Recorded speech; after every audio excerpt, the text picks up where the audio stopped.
ሰላም ነው ወንድሜ እሱ ሰላም እንዴት ናችሁ? ድምጼ እየተሰማ ነው? እሺ አውራ እስኪ ይሰማ።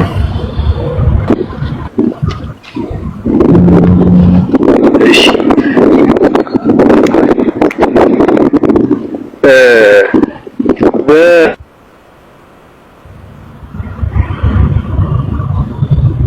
ተደረብኝ ነበር ማለት ነው።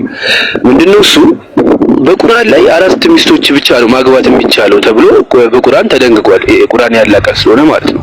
ግን ነብዩ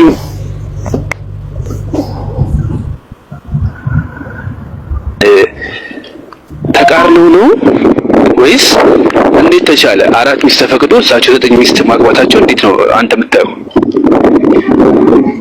መልካም እርሳቸውን በተለየ መልኩ አላህ Subhanahu Wa Ta'ala ያዛቸው በሱረቱል አሕዛብ ላይ ኻሊሰተን ለከ ያለ ያ አዩሃ ነብይ አንተ ነብይ ወይ ብሎ አንተ በተለየ መልኩ ደግሞ ለዚህን አግባ ብሎ ያዛቸው እና ለዚያ ስለዚህ ያ ቁርአን አንቀጽ እስከ 4 ምን የሚመለከተው ነው ወዳቸውን የሚመለከተው እሱ እስከ 4 የሚለው ትውልዶቻቸውን ራሳቸውን በተለየ መልኩ ደግሞ ሌላ ትዕዛዞችን ይሰጣቸዋል። ከዚህ ውጭ ራሱ ትውልዳቸውን ለየት አድርጎ ነብያትን የሚያዝበት ትዕዛዝ አለ። ለምሳሌ የሌሊት ሶላት ማስመስገድ በእርሳቸው ላይ ግዴታ ነው። በእኛ ላይ ግዴታ አይደለም። እኛ ላይ 5 ጊዜ ነው በቀንና በሌሊት መስገድ ያለብን ነው ታውቃለህ አይደል? በዚያ ከዚያ በላይ የለብንም ግዴታ። እርሳቸውን ደግሞ ለይታ ያዛቸዋል። ወሚን الليل فتهجد به ይላቸዋል። ከሌሊቱ ጊዜ በሌሊት መስገድ እያለ አላህ Subhanahu Wa Ta'ala ያዛቸዋል። ሌላም ትዕዛዝ እንደ የማድረስ ግዴታ የዳዕዋ ግዴታ አለባቸው። እኛ ላይ የለም። ወታል የሆነ ሰዎች ዳዕዋ ማድረግ እንከያቱ ህዝብ ሁሉ ይወጣ ዳዕዋ ካላደረገ ከዳዕዋ አላለም። እነርሱ ላይ ግዴታ ነው። ሌላም ትዕዛዞችን አላህ Subhanahu Wa Ta'ala ለይቶ ያዛቸዋል። ያለ ቃላውን በቁርአን ደረጃ የማይቀየር ማይለወጥ ተደርጎ ነው የሚወሰደው። አዳንተኛል ምን አልኩኝ? እስኪ ደገመልኝ ለሳቸው ስለሆነ የሚቀየር ፓርት አለው ማለት ነው። ምን አልኩኝ? አሁን ደጋማ እስኪ ያልኩትን ብቻ ደጋማ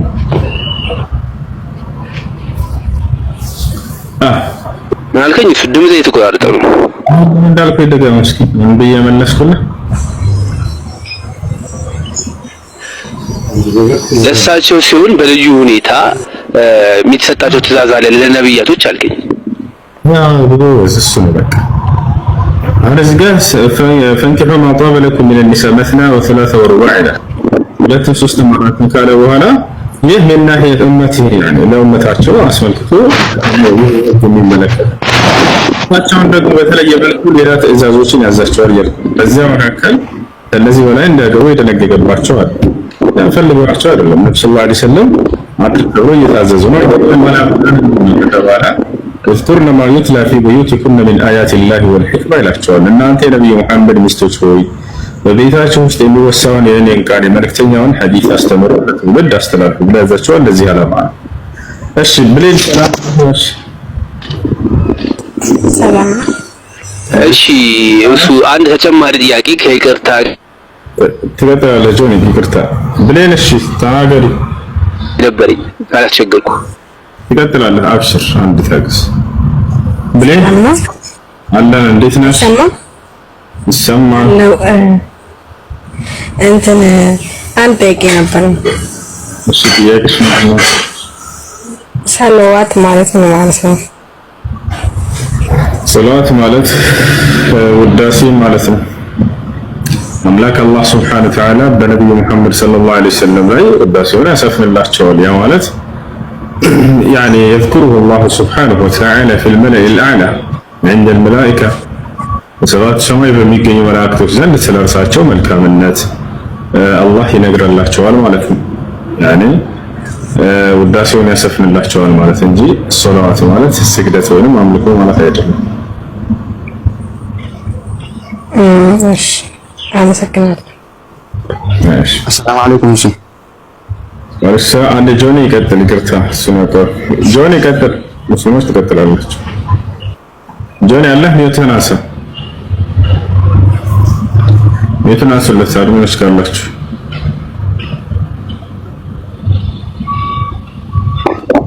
እሺ ይሰማል አሁን እሱ ወንድሜ ይሰማል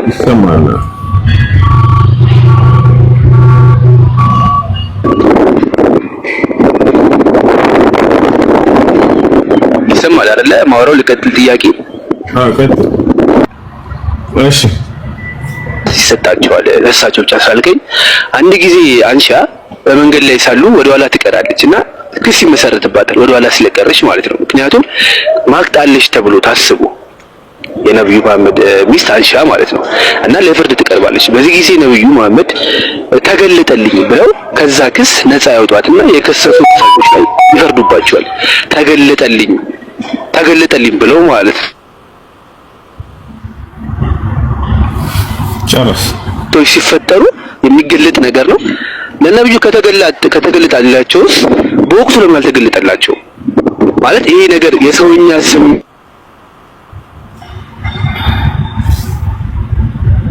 በማለት ምክንያት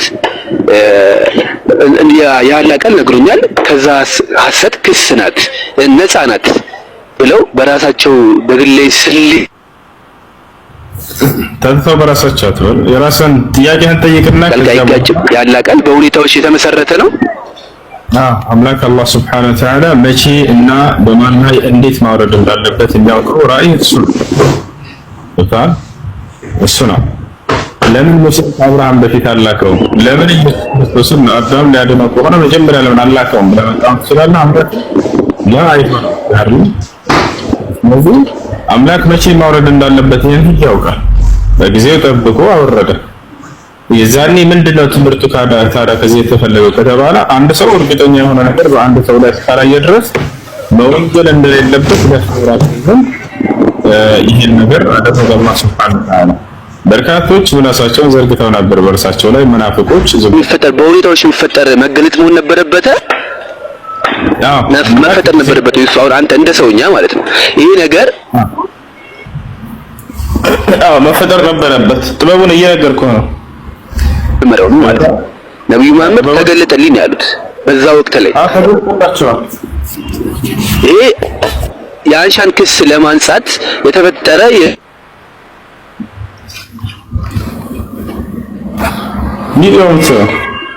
መገለጥ ከሆነ ወዲያው ሊገለጥላቸው ይገባ ነበር በጭንቀት ተይዘው ነበር በዛው ካንሻን ነፃ ለማውጣት ከዛ በኋላ ምን አሉ ሰዎቹን አላህ ገለጠን ብለው እነዛ ሰዎች ላይ ያለምንም መረጃ አላህ ገለጠልኝ በማለት ብቻ ሙስሊሞች ነበሩ አንሻን የከሰሷትም ማለት ነው ራሳቸው ሙስሊሞች ነው ከሰሷት ግን አላህ ገለጠልኝ በማለት እንደዚህ አይነት ፍርድ መፍረድ ተገቢ ነው ለታስባለህ አንተ የአላህ ቃሎች በሁኔታዎች አጋጣሚዎች የሚፈጠሩ ናቸው ማለት ነው ዘላለማዊ አይደለም ማለት ነው በሁኔታዎች ጠብቆ የሚፈጠር አይነት ነገር ከሆነ ዘላለማዊ ቃል አይደለም በየጊዜው የሚቀያየር ነው ማለት ነው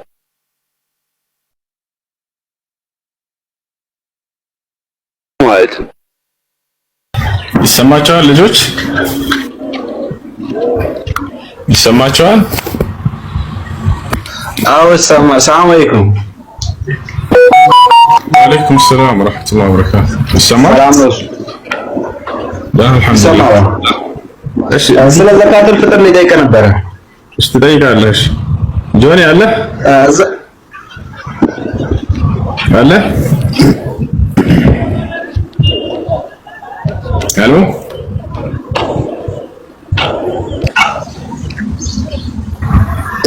እሺ ቀጥሉሽስተካከሉ እና ዘካቱል ፍጥር ማለት ነው እዚህ አረቦች ምስኪን ናቸው እያሉ አምቶ ይሰጡናል እና ይሄ ዘካቱል ፍጥር እኛ ብንበላ ችግር የለውም ከነሱ አንፃር አንተ ምስኪን ነህ ደሃ ነህ ስለዚህ አደካቻችሁ ላለ ደሃ ነው ስቆም ብሎ ጥለታችሁ ላለው ደሃ አንተ ነው የምትሰጠው እና ተቀበለን በላ ምንም ተጽዕኖ የሚያደርስ ነገር የለም ማለት ነው ችግር የለውም ብላ ከደበረ አምጣ እኔ እበላለሁ እና ሸክራን ሶስት ኪሎ ሩዝ ይሰጣል ያንን 3 ኪሎ ሩዝ በቅዳ ምሳ መብላት ያሰብ ደረጃ ያስተህ እሺ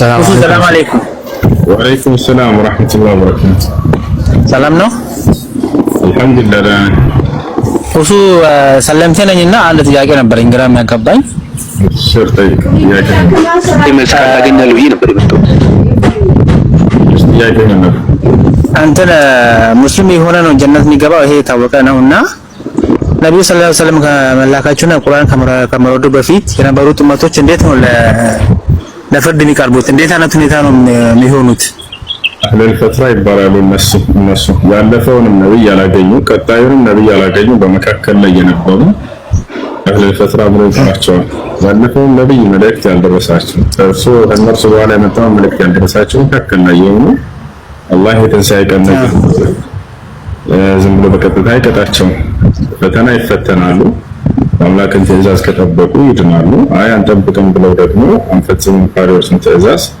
እዛኔ ይቀጣሉ እንደሱ እንጂ በቀጥታ እነዚህ ሰዎች የእሳት ናቸው አይባልም አላህ በቁርአን ላይ ሲናገር ምን አለ ወማ ኩና ሙዐዚቢነ ሐታ ነብዐሰ ረሱላ ይላል እኔ መልእክተኛ ነብይን ሳልክ የምቀጣ አይደለሁም ማለት ስለዚህ መልእክተኛ ነብይ ተልኮ ያንን ረኛ ነን ሰው እንጂ ያልደረሰው ነገር አላህ ዝም ብሎ የሚቀጣመክ አይደለም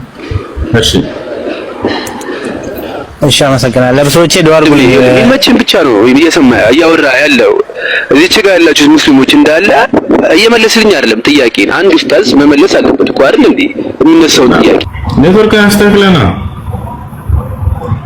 ኔትወርክ አስተካክለናሽ ሰላም አለይኩም እንደገና ተመልሰናል ኔትወርክን አስተካክለ ይሄን ለመናገር እንደሆነና የሆነ መልእክት ለማስተላለፍ እንደሆነ ወጥተና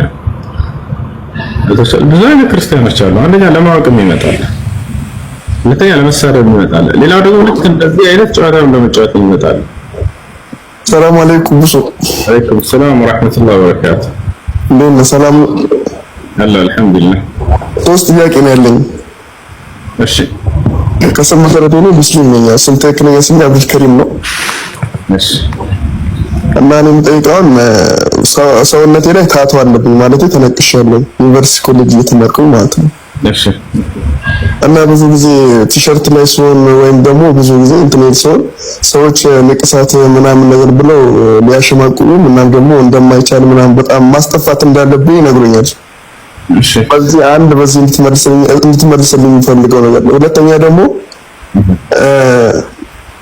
በስሜ ጉዳይ አብዱል ከሪም የሚለው ከሪም ብዬዋለሁ እኔ በሱ መልስ እንድሰጠኝ ሶስተኛ ደግሞ እንደነገርኩ ከስር መሰረቴ ሙስሊም ነኝ ብያለሁ እና ሰላት እንደጋጣሚ ሆኖ በሆነ አጋጣሚ ሰላት አመለጠ ተደራረበብህ ያን ሰላት መስገድ ያለብህ እንዴት ነው ማለት ስለ ሰላቱም እንድትነግረኝ ሶስት ጥያቄ መልስልኝና ወርዳለሁ እሺ ታቶ ወይም ንቅሳት ወስኖና ይቻላል ሳይወድ የተነቀሰ ሰው ምን ያድርግ ታዲያ ሁሉ ላይ ከተባለ ያን ከቻለ ማስጠፋት የማይቻል ከሆነ ወይም ማስጠፋለው በምን ጊዜ በሰውነቱ ላይ ችግር የሚፈጥርበት በጤናው ላይ አደጋ የሚያደርስበት ከሆነ የዛኔ ተው ችግር የለም ወደ አላህ Subhanahu Wa Ta'ala ተውበት ማድረጉ ይበቃል ታቶ ሐራም እንደሆነ በሐዲስ ላይ መጥቷል لعن رسول الله صلى الله عليه وسلم الواشمات والمستوشمات من الحديث النبي صلى الله عليه وسلم ንቅሳት የሚነቀሱና የሚነክሱ ሰዎችን ረግሟቸዋል ማለት ከተላላቅ ወንጀል መሆኑን ለመግለጽ ረግሟቸዋል የሚለው እንጂ እርግማን ለማለት አይደለም እሺ ሌላኛው ነገር ምንድነው አብዱል ከሪም የሚለውን ከሪም ብሎ መጥራት ከሪም የሚል ከሆነ ችግር የለም አል ከሪም አል የሚል ከፊት ካስገባበት እሱ የዛኔ ከአላህ ስሞች መካከል አንደኛው ነው ከሪም የሚለው ግን ችግር የለም ነብዩ ሰለላሁ ዐለይሂ ወሰለም አላህ Subhanahu Wa Ta'ala በእነዚህ ሰዎች እንዲህ አድርጎ ይጠራቸዋል لقد جاءكم رسول من انفسكم عزيز عليه ما عنتم حريص عليكم بالمؤمنين رؤوف رحيم ብሎ ይጠራቸዋል አል የሚል ከፊት ከገባበት የዛኔ ነው የማይቻለው እና ችግር የለውም ሌላኛው ምንድነው ሶላት ካለፈበት አንድ ሰው አምስት አውቃት ሶላት ቢያልፍበት እንዴት ነው መስገድ የሚችለው በመጀመሪያ ማሳለፍ የለበትም የግዴታ መስጂድ ሄዶ መስገድ አይጠበቅበት መስጂድ ከሌለ በአካባቢው ማለት ነው ታክሲ ላይ ልትሆን ትችላለህ ቀኑን ሙሉ የምትጓዝበት ሀገር ሊሆን ይችላል የዛኔ መኪና ላይ ሆነ ወቅቱን ጠብቀህ መስገድ አለበት መኪና ላይ ሆነ እንደሆነ መስገድ አለበት ነብያችን ሰለላሁ ዐለይሂ ወሰለም ሐዲስ ላይ ምን አሉ አይነማ አድረከትከ ሶላት ፈሰል ያሉ የትም ቦታ ብትሆን ሶላት ሰዓት ከደረሰብህ ስገድ እዚያ ቦታ ላይ ብለው ነብያችን ሰለላሁ ዐለይሂ ወሰለም ተናግረዋል وقد صلى رسول الله صلى الله عليه وسلم على راحلته يا الله ملكتኛ ነብዩ ሰለላሁ ዐለይሂ ወሰለም በመጓጓዣ ላይ ግመል ላይ እየተጓዙ እያሉ ሰግደዋል። ስለዚህ ዛሬም ላይ ቢሆን በመኪና ላይ መስገድ ችግር የለውም ትችላላችሁ። በመኪና ላይ መስገድ ችግር የለውም ትችላላችሁ። እሺ ጥበብ ሰላም፣ እንዴት ነህ? አሮስ አንዴ ነው አስቀድም። ጥበብ ሰላም ነው?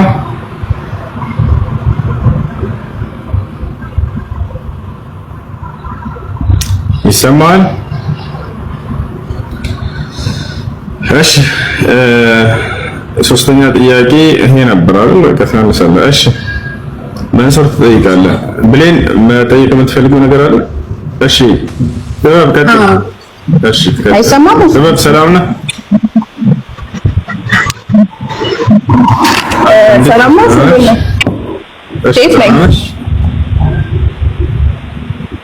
ገና ታዋቂ መያዝ ነበረ። እሺ ስለምን መቀበል ልደት ነው? አዎ ግን ጥያቄዎች ነበሩኝ ከዛ በፊት ከቤተሰብ ጋር የተያያዘ ጥያቄ ማለት ነው።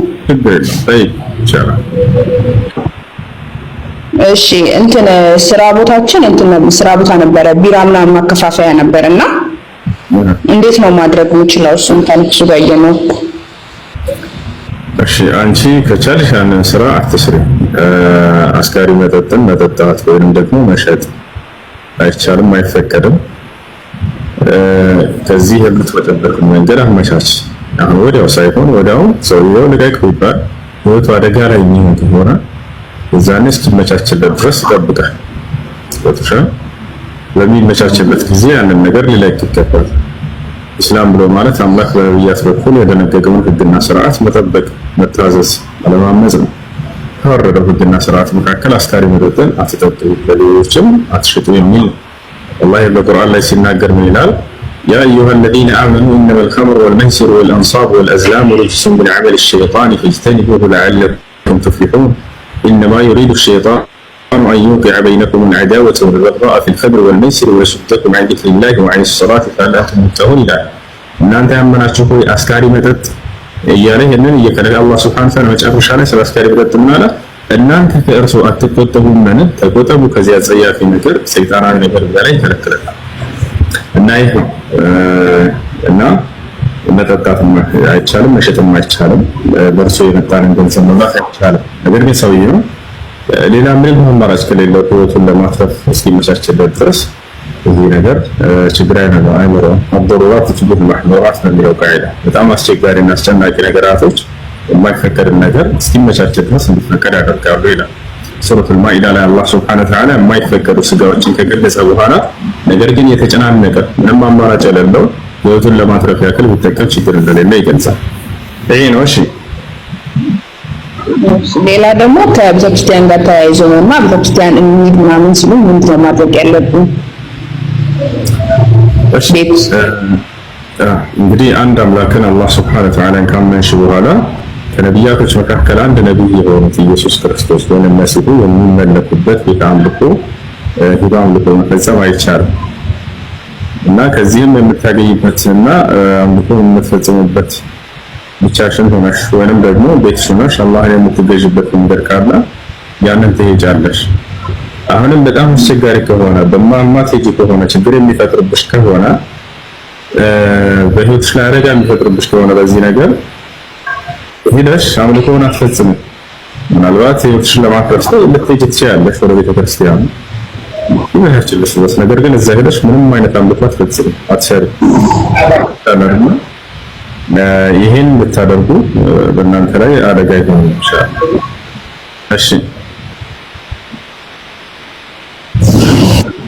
እሺ ሌላ ደግሞ እንትኑም በዚህ መልኩ ነው ማለት ነው። ቤት ምግብ ምናምን ሲኖር ስጋ ምናምን ሲኖር እንደዛ ነው ማድረግ ያለብኝ። አሁንም እንደዛው እስኪመቻችላቸው ድረስ ብትበሉ ችግር አይኖረውም። ልብ በሉ እንዳሱ እንደመሰረቱ ከአላህ ስሞች በሌላ ስም የታረደ ከሆነ አይበላም፣ በመሲሁ ስም የታረደ አይበላም። ነገር ግን ልጅቱ የምትበላው የላትም ድረስ ወይንም ባትበላ ችግር የሚፈጥርባት ከሆነ በህይወቷ ላይ አደጋ የሚፈጥርባት ነው። በዚህ ጊዜ እስኪመቻችላት ድረስ ትበላለች፣ ችግር የለም። በሚመቻችላት ጊዜና አደጋ እንደማይፈጥርባት ካረጋገጠች በኋላ ግን የዛኔ አምላክ በእርሷ ላይ ያደረገውን ግዴታዎች ትፈጽማለች፣ ትርቃለች ከእንዲህ አይነት ስጋ። ከስጋዎች ሌላ ምግብ ግን አሁንም ቢሆን ችግር የለም መብላት ትችላለች።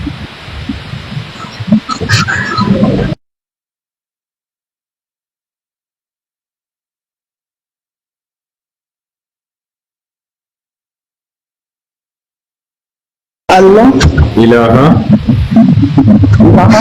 إلا الله وأشهد أن محمدا رسول الله.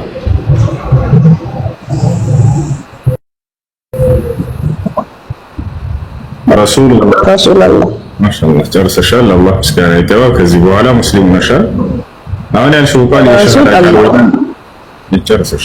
አሁን ያልሽው ቃል የሸሃዳ ቃል ወይንም የምስክር ቃል ይባላል። የእስልምና ሃይማኖት የመጀመሪያው ትዕዛዛትና መሰረት ነው። ትርጉሙም አሽሀዱ አን ላ ኢላሀ ኢለላህ ማለት እነሆ ከአንዱ ከአላህ በስተቀር በእውነት የሚመለክ ሌላ አምላክ የለም ብዬ መሰክራለሁ ማለት ሲሆን ወአሽሀዱ አነ ሙሐመድን ረሱሉላህ ማለት ደግሞ ሙሐመድም የአላህ መልእክተኛና ነብይ ናቸው ብዬ መሰክራለሁ ማለት ነው።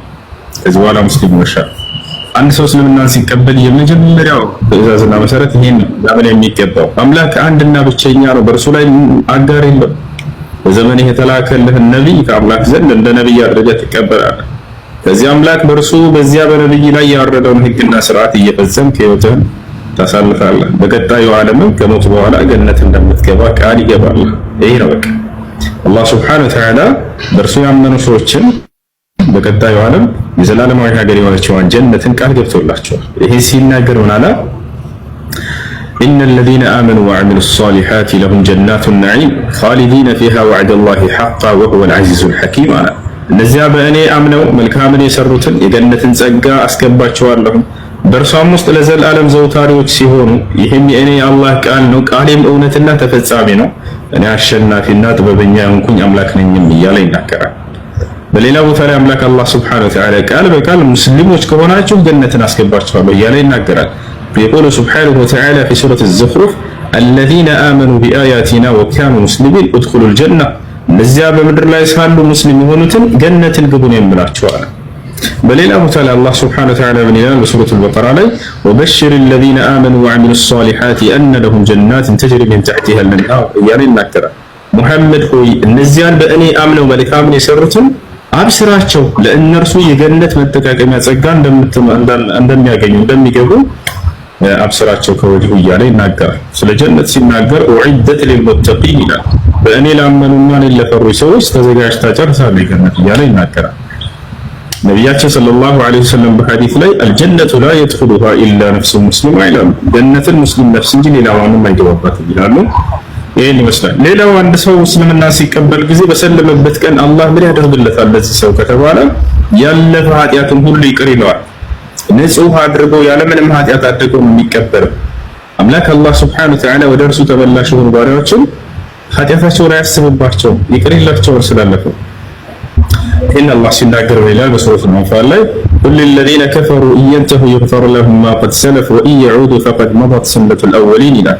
ሙሐመድ ሆይ ለእነዚያ ለካዱኝ ባሪያዎቼ እንዲህ ብለህ ንገራቸው ወደ እኔ ከተመለሱ ያለፈ ኃጢአታቸውን ሁሉ ይቅር እላቸዋለሁና። በሱረቱ ጣሃ ላይ አላህ ሱብሓነሁ ወተዓላ ምን አለ? ወኢኒ ለገፋሩ ሊመን ታበ ወአመነ ወዐሚለ ሷሊሐን ثم اهتدى ይላል። ወደ እኔ ለተመለሰ ንስሐ ላደረገ ባሪያ እኔ ምርለታለሁ እያለ ይናገራል። በሱረቱል ማኢዳ ላይ አላህ ሱብሓነሁ ወተዓላ ምን ይላል? ፈመን ታበ ሚን በዕድ ዙልሚሂ ወአስለሐ ፈኢነ አላህ የቱቡ ዐለይህ ኢነ አላህ ገፉሩን ረሒም ይላል። በኃጢአት ነፍሱን ከበደለ በኋላ ራሱን ያስተካከለ ወደ እኔ ንስሐ ያደረገ እኔ ንስሐውን እቀበለዋለሁ፣ ይቅርለታለሁ፣ አዝንለታለሁ፣ እኔ መሐሪና ይቅር ባይ የሆንኩኝ አምላክ ነኝና እያለ ይናገራል። هذا هو الرب سبحانه وتعالى። እሺ እና አንድ ሰው እስልምና ሲቀበል ሻወር እንደወስድ ታዟል። ለሶላት ዝግጁ ነው ዘንድ ንጹህ ልብስ ይለብሳል። ከዚያ ስለ ሶላት አሰጋገድ በመማር ለጌታው ለአምላኩ ለአላህ ብቻ መስገድን ይጀምራል። ይሄ ነው። ሙስሊም ጓደኞች ይኖሩሻል? አዎ አሉ። ስለ ሶላት አሰጋገድ አስተምሯቸው በጣም ቀላል ነው። ጽፎ ይሰጡሻል፣ ደግሞ በተግባርም ያሳዩሻል። ስምሽ ማን ነበር? ስሜ ሜላት ነው። እሺ መቀየር ካልፈለግሽ ችግር የለበትም። ስም የሚቀየረው የግዴታ ከአላህ ውጭ ለሌላ አካል ባርነትን ያስያዘ የሆነ ስም ከሆነ ነው። ስለዚህ ሜላት የሚለው ባይቀየር ችግር የለውም። አይ መቀየር ፈልጋለሁ ካልሽም የአንቺ ምርጫሽ። እሺ አይ ኢማን እንዲሆንልኝ እፈልጋለሁ። ጥሩ ኢማን እስላማዊ ትምህርት የምትማርበት ግሩፕ በዛው በውስጥ ስልክሽን አስቀምጪልሽ።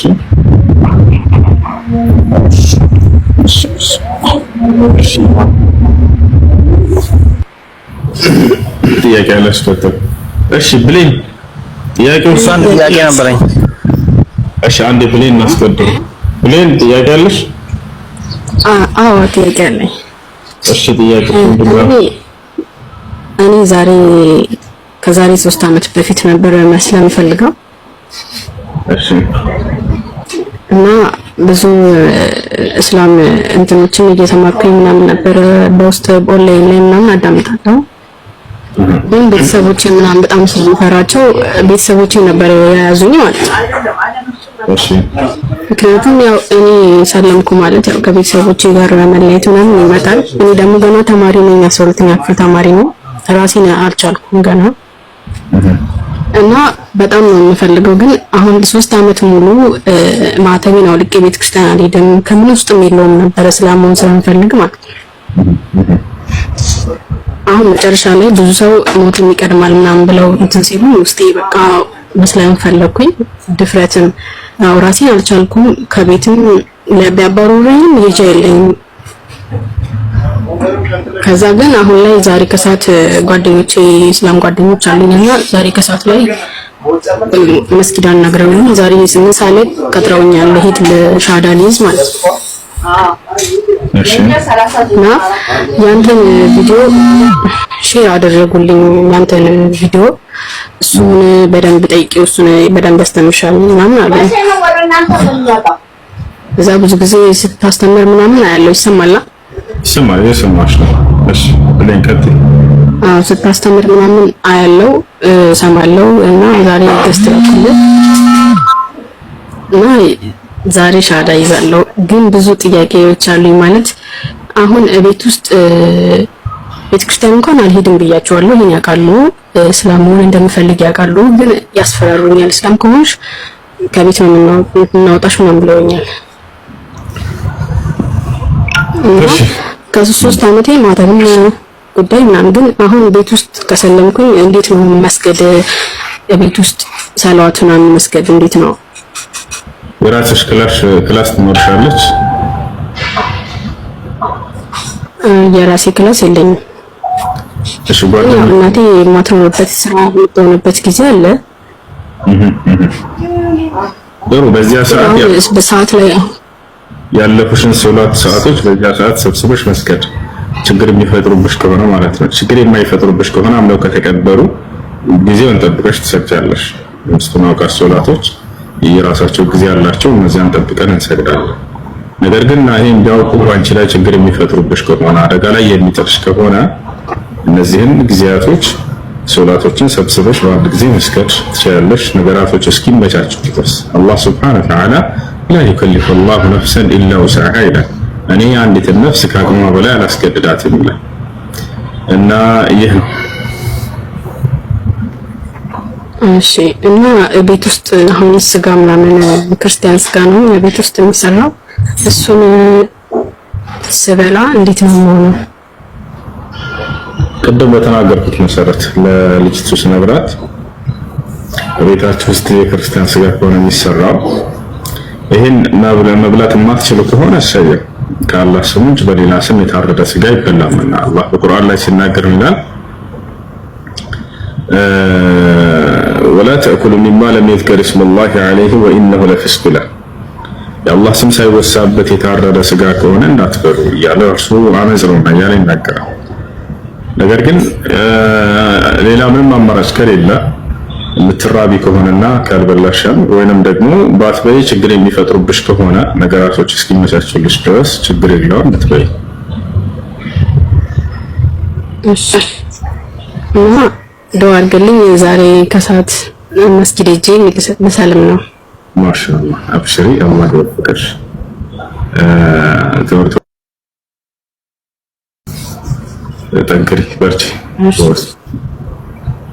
እሺ ቀጥሉ። ጥያቄ ያለሽ ቀጥሉ። እሱ ልቀጥል? ቀጥልሽ። እሱ እንደነገርኩህ እኔ ሰለምቴ ነኝ፣ ቤተሰቦቼ ደግሞ ክርስቲያን ናቸውና ወንድሜና አባቴ አያምኑም በእስልምና በጥላቻ ነው ያላቸው። እናቴ ግን ታውቃለች እውነቱን ማለት ነው። ስነግራት ሁሉ ነገር ትረዳለች። ግን ለምንድን ነው ማሰልሚ ምናምን ነገር ስላት እኔ ምን ይለኛል ብዙዎቼ ዘመዶቼ እንዳለ ክርስቲያን ናቸው ያደኩበት ነው እንዴት ብዬ ነው እንደዚህ ወደ በዚህ እነሱ የሚገባው ትለኛለችና በዚህ ሁኔታ ሁሌ ለምን እንጨቃጨቀውና እንዴት ብዬ ላሰማና እችላለሁ ስለዚህ ትችላለህ። እንግዲህ ሰው እዚህ ዓለም የመጣበትን ዓላማ ምንድነው የሚለውን አስተምራት። እኛ የተፈጠርነው የአምላክን ሕግና ስርዓት እንድናከብር እንጂ ሰዎች ምን ይሉናል ብለን ስለ ሰው ልንኖር አይደለም ማለት ያ በእርግጥ ነው። ግን ታውቃለህ ድሮ ሰዎች የሆነ መረዳት በጣም ይዘገያሉ የነገሮች ላይ ማለት ነው። ታግሰህ አስረዳት። አረጋ ብለህ አንተ ተጨንቀህ ምን ብለህ እማዬ ብለህ ለምነህ አስረዳት። አልሰማም ሰማችሁ እንትን ጸንተህ እንትን በላት አስተምራት ኢንሻአላህ። ዱዓ አድርጉልኝ ለማንኛውም መርሐባ። ሰላም አለይኩም ወራህመቱላሂ ወበረካቱሁ። ወአለይኩም ሰላም ወራህመቱላሂ ወበረካቱሁ። እንዴት ነህ? ሰላም ነው? አልሐምዱሊላህ። እንትን ሁለት ጥያቄ ነበረኝ። አንደኛ ስለ ቀዳ ወል ቀደር እኛ የምንሰራው መልካም ስራና መጥፎ ስራም ለራሱ ተጽፎ ነው ወይስ እኛ በራሳችን ነው የምንሰራው? ስራ ወይም ጥሩ ስራ ሰዎች የሚሰሩት በራሳቸው በተሰጣቸው ነፃ ምርጫ ፈቃድ ነው። ነገር ግን አላህ ይሄን ቀድሞ ያውቀዋል ወይ? አዎ ያውቀዋል። አላህ ይሄን ያወቀውን አስፍሮታል ወይ? አዎ አስፍሮታል። ይሄ ነው ተፈጽሟልና ቀድሞ ይሄን ነገር መጻፍ እንደሚሆነው ወደፊቱን አምላክ ስለሚያውቅ አሰፈረው እንጂ በጣም ግልጽ ነገር ነው። ቀባር ቀደር እንደሚሆነ ያውቀዋል። ያውቀዋል። ያን ካላወቀ ወደፊቱን የማያውቅ ከሆነ አምላክ ሊባል አይችልም። እኔ አምላክ ነኝ ብሎኛ አንድ አምላክ ባህሩን ሳጠና ጊዜ ስለ ወደፊቱ የማያውቅ ከሆነ አምላክ ሊሆነኝ አይችልም። ያካል አላህ እስከተባለ በደንብ አድርጎ እንደሚያውቅ ይነግረናል። ያዕለሙ ማ በይነ አይዲሂም ወማ ኸልፈሁም ይላል። ስለ ፍጥረታቶች የኋላቸውንም የፊታቸውንም አውቃለሁ እያለ ይናገራል። ስለዚህ ከዚያ ከእውቀቱ መካከል ወደፊት የምንሆነውን ነገር ያውቀዋል። ምን እንደምንሰራ ጽድቅ ይሁን ኃጢአት ይሁን የሚለውን ማለት ነው። ስለዚህ የምንሰራው በራሳችን በተሰጠን ነፃ ምርጫ ፈቃድ ነው። ነገር ግን ይሄን ቀድሞ ያውቀዋል። ይሄን ቀደር ብሎ ማለት እሱ ነው። ለምሳሌ ወንድሜ ማንኛ ኢብራሂም ነው አይደል? እሱ አሁን እዚህ ገስት ገብተሃል አይደል? ከኔ ጋር እርግጠኛ? እሺ እሺ። አሁን እዚህ ጋር መጣ ጊዜ በራስህ ነፃ ምርጫ ፍቃድ ተጠቅመህ ሁሴንን ገብቼ ልጠይቀው ብለህ ነው ወይንስ አላህ ሂድና ሁሴን ጋር ገብተህ ጠይቅ ብሎ ነው አዘው? በእኔ ምርጫ ነው። ያው ልጠይቅ ፈልገህ አየህ፣ ይሄ ስራ ገዝተህ እዚህ ገብተህ የመጠየቅ ያስከው በራስህ ነፃ ምርጫ ፍቃድ ነው። ግን ይሄን አላህ ገብተህ እንደምትጠይቀኝ ይሄንን ቀድሞ ያውቅ ነበር? ያውቅ? አላህማ ያውቃል ሁሉም ነገር። ይሄ ማለት ነው ስለ መልካም ስራዎችን ስለ ኃጢአትም ልክ እንዲሁ በምንሰራ ጊዜ ያንን በራሳችን ነፃ ምርጫ ፍቃድ ነው የምንሰራው።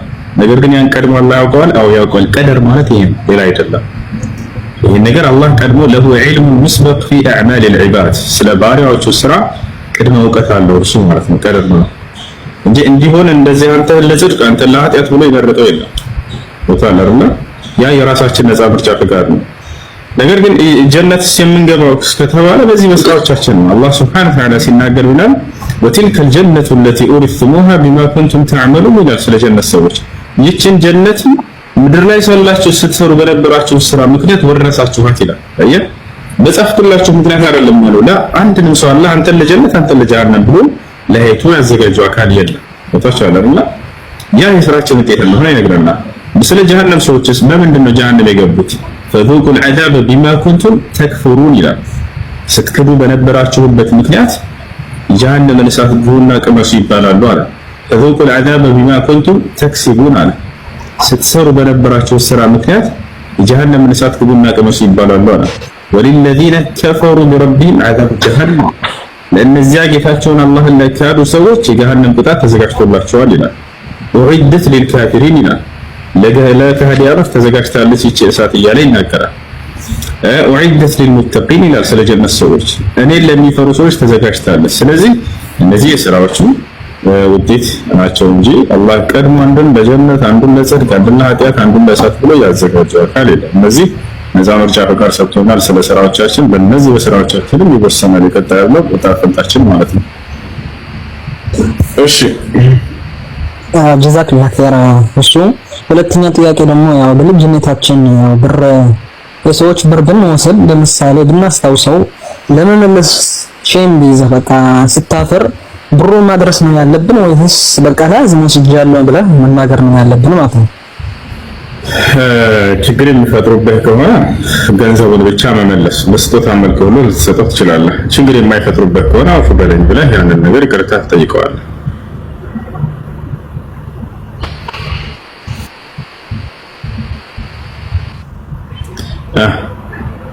ሰላም አለይኩም።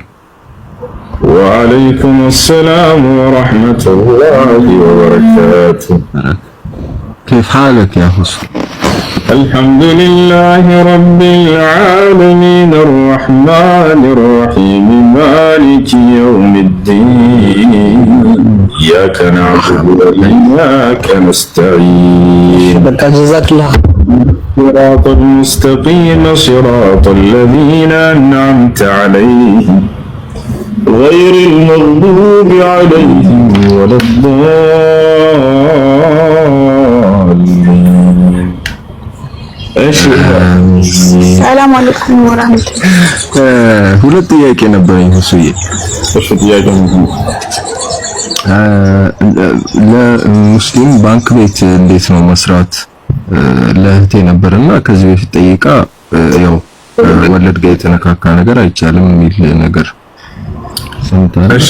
እሱን እና ለሴት ልጅ ደግሞ ቀብር ዚያራ እንዴት ነው?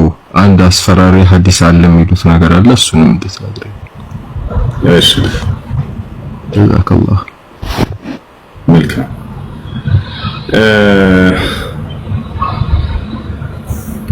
ባንክ ቤት ውስጥ መስራት ከወለድ ነፃ የሆነ ባንክ ቤት ከሆነ ይቻላል። ወለድን የሚያስተናግድ ወይንም በወለድ የሚሰራ ባንክ ቤት ውስጥ ከሆነ አይቻልም። ምክንያቱም ወለድ የተከለከለ ሐራም ነውና፣ ሐራም በሆነ መስሪያ ቤት እዛ ሄዶ ማገልገል ይሄን አይቻልም። አላህ ሱብሓነሁ ወተዓላ በቁርአን ላይ ከልክሏል። ያ አዩሃ አለዚነ አመኑ ላ ተእኩሉ ሪባ ይላል። እናንተ ያመናችሁ ሰዎች ሆይ ወለድን አትብሉ ይላል።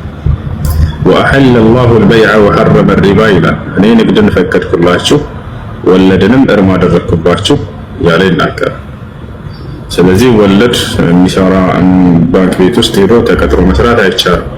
ሼክ አልአልባኒ ረሒመሁላህ ተዓላ፣ ሼክ ኢብኑ ባዝ፣ ዑሰይሚን እነዚህ ታላላቅ ዑለሞች ሐታ ታክሲ ራሱ ተቀጥሮ መስራት እዛ ወለድን የሚያስተናግድ ባንክ ቤት ውስጥ ለዚህ አገልግሎት አይቻልም። ዘበኝነትን ቢሆን ውስጥማ ቢሮ ውስጥ ምናምን እንደዚህ ጭራሽ አይፈቀድም።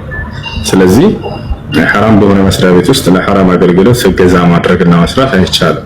አላህ በቁርአን ላይ ወተዓወኑ ዐለል ቢሪ ወተቅዋ ወላ ተዓወኑ ዐለል ኢስሚ ወልዑድዋን ይላል። በመልካም ስራ ላይና አላህን በመታዘዝ ላይ ተባበሩ፣ በኃጢአት ላይና አላህን በማመጽ ላይ አትተባበሩ ይላል። ወለድ ደግሞ ከኃጢአት እንደሆነ ገልጿል። በዚህ ነገር ላይ መተጋገዝ መተባበር አይቻልም ማለት ነው። ሌላው ቀብር ዚያራ። ቀብር ዚያራ